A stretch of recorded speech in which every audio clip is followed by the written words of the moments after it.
La vraie délivrance selon les Écritures. Bienvenue sur cette chaîne où nous explorons la vérité de la parole de Dieu. Aujourd'hui, nous abordons un sujet crucial, la vraie délivrance selon les Écritures. Dans Jean 8:32, Jésus déclare « Vous connaîtrez la vérité et la vérité vous affranchira ». Beaucoup recherchent la délivrance à travers des méthodes humaines, des traditions ou des expériences émotionnelles, mais la véritable liberté ne se trouve qu'en Jésus-Christ. La Bible nous enseigne que la délivrance n'est pas seulement être libéré de problèmes ou d'une oppression spirituelle, mais c'est un changement de royaume. Passer des ténèbres à la lumière de Christ. Colossiens 1:13. C'est une transformation profonde qui vient par la repentance, la foi en Jésus et la puissance du Saint-Esprit. Dans cette vidéo, nous allons découvrir ce que disent les Écritures sur la délivrance. Jésus a promis « Si donc le Fils vous affranchit, vous serez réellement libre ». Jean 8:36. Alors, préparez-vous à recevoir une révélation qui peut transformer votre vie. Abonnez-vous, partagez cette vidéo et entrons ensemble dans la vérité qui libère.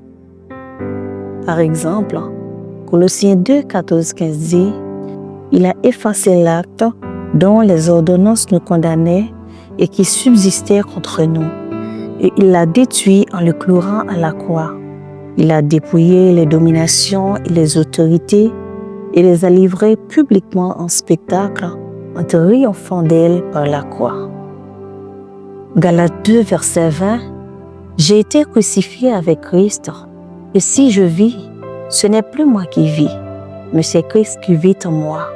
Si je vis maintenant dans la chair, je vis dans la foi au Fils de Dieu, qui m'a aimé et qui s'est livré lui-même pour moi. » Dans 1 Pierre chapitre 2, 22 à 25, la Bible dit « Lui qui n'a point commis de péché, et dans la bouche duquel il ne s'est point trouvé de fraude, lui qui, injurié, ne rendait point d'injure, maltraité, ne faisait point de menaces, mais s'en remettait à celui qui juge justement. Lui qui a porté lui-même nos péchés en son corps sur le bras, a fait que, morts au péché, nous vivions pour la justice. Lui par les meurtrissures duquel vous avez été guéris.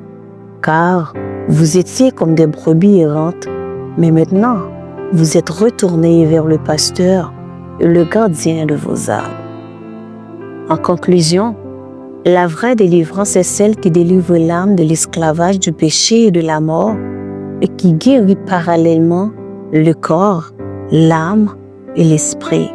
Que Dieu vous bénisse abondamment.